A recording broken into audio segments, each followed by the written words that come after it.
আমার নাম নুসরাত। ঘটনাটি ঘটেছে আমার খালার সাথে। ছোটবেলা থেকে আমার খালা খুব সাহসী ছিলেন। বলে রাখা ভালো, তার সাথে ছোটবেলা থেকেই একটা জিন থাকতো। কেননা আমার খালা ছোটবেলা থেকেই খুব সুন্দরী ছিল। মাঝে মাঝে দেখা যেত আমার খালা কার সাথে যেন একা একাই কথা বলে। সবাই ভেবেছিল বড় হলে হয়তো এই সমস্যাটা কেটে যাবে, কিন্তু না।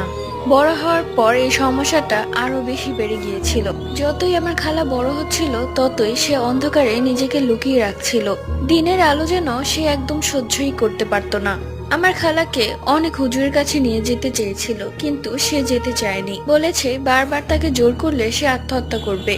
বহু কষ্টে ছলনা করে তাকে একটি হুজুরের কাছে নিয়ে যাওয়া হয়। হুজুর জানায় ছোটবেলা থেকে যে জিনটা ছিল সে এখন অনেক বেশি শক্তিশালী হয়ে গেছে। একটাই উপায় সেই জিন তাড়ানোর, তা হলো আমার খালাকে যত তাড়াতাড়ি সম্ভব বিয়ে দিয়ে দিতে হবে। কথা মতো বিয়ের পর সেই জিনটি ছেড়ে চলে যায়।